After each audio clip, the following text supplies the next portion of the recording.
Hi, they say the simple recipes are always the best, and I truly agree, especially with this recipe here. We've got a really nice, simple and absolutely delicious British Indian restaurant style chicken jalfrezi coming straight up. So this recipe feeds four. We've got some base gravy, oil in the bottom of a suitably sized pan. We've got a great tip coming up to pack amazing flavour into jalfrezi that we're going to see in a minute. We've got some chicken, cherry tomatoes, tomato puree, nice chunky pieces of onion, some chilli, ginger and garlic, a touch of Mr Naga, and the only spice we're using is Taste of India Tikka Masala. It makes an amazing jalfrezi, and a touch of salt. So we'll start by smoking our red and green peppers. I simply smear some vegetable oil over them. Just leave them whole so you can use the stem to turn them around, and they are smelling absolutely great at the moment. Do try this at home. You can use an oven if you want. This is a lot quicker on a gas top oven, but it really packs amazing smoky flavours into the jalfrezi. So we're just going to make sure they're nice and evenly roasted. Almost done. You want them nice and blistered and dots of charring throughout. Once they're done, you can just place them on a chopping board to cool down. Gravy heating up. I'll put a link to my base gravy recipe in the comments section of the video. So first of all, in with ginger and garlic paste,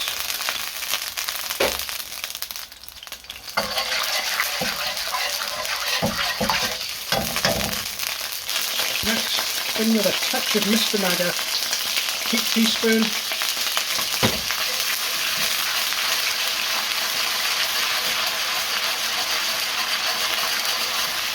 sure smells good. In with the chicken, using about 800 grams of chicken. Just need to make sure that's thoroughly cooked through, so quite generous on the oil. We'll come back once that's starting to brown. The chicken's about 80% done. In with salt to taste, a teaspoon and a half for portions. Add a little bit of theatrics.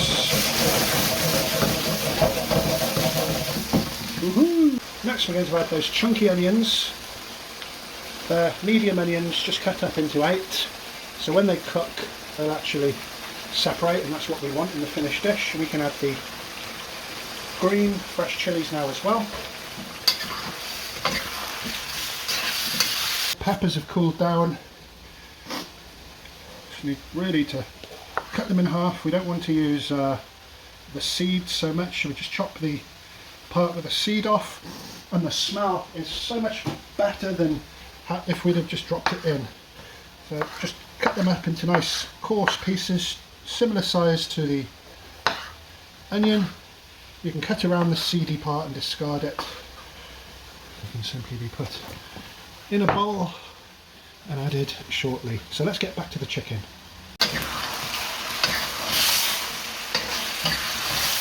Take your juices. You can tell by the resistance on the spoon, the chicken's nice and succulent. Let's add the tomato puree. I'm actually using passata. If you're adding tomato puree, make sure to add a little bit of water. And we're going to make sure we add a nice dose of Taste of India Tikka Masala.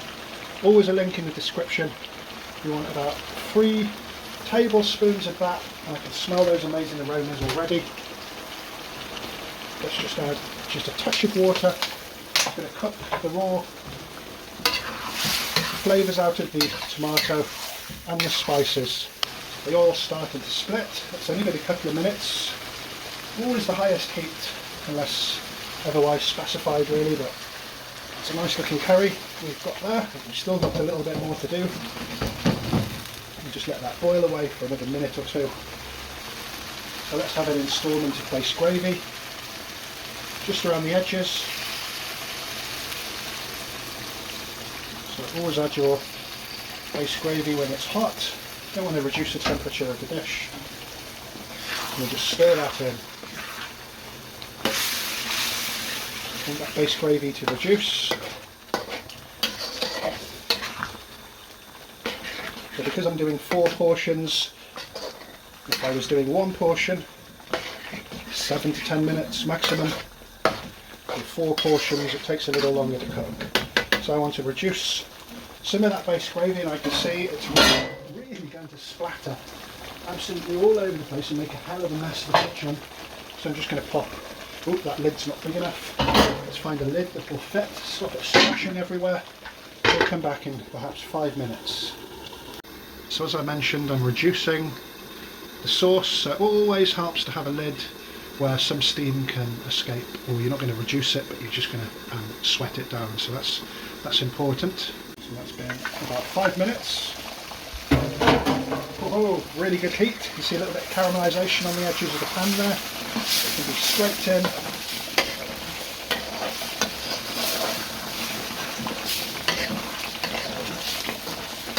So it's quite deceiving. You can see there's quite a lot of sauce.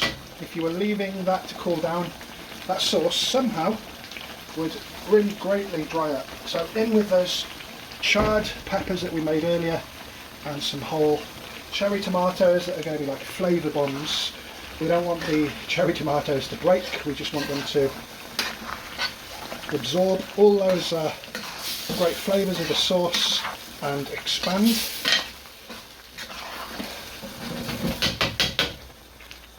And we're just going to add the remainder of the base gravy. I think I used 700 mils in total. And again, we're going to do exactly the same. We're going to reduce it after giving it a brief stir. It's looking great. No fresh corianders going in this. I know a good jalfrezi should have it, but I just don't think the dish needs it. So on with the lid, and we'll come back in 5 minutes. It's been about 3.5 minutes. I'm just going to turn it down for the last minute and a half on a gentle simmer. Finally, just going to turn the heat off and just let it rest. We'll come back and do a screenshot similar to the one you saw in the beginning actually. Hope you've enjoyed that video. Feel free to like, share and subscribe. And do remember, if you're going to start a curry channel and you want loads and loads of views and you want to create a good thumbnail, just put about 3 times more oil than you should. The oil just makes curry look amazing, but unfortunately it's really unhealthy. Anyway, thanks for watching my relatively healthy curry. Plenty more recipes coming up in the future. Appreciate everybody that watches the channel. All the best out there.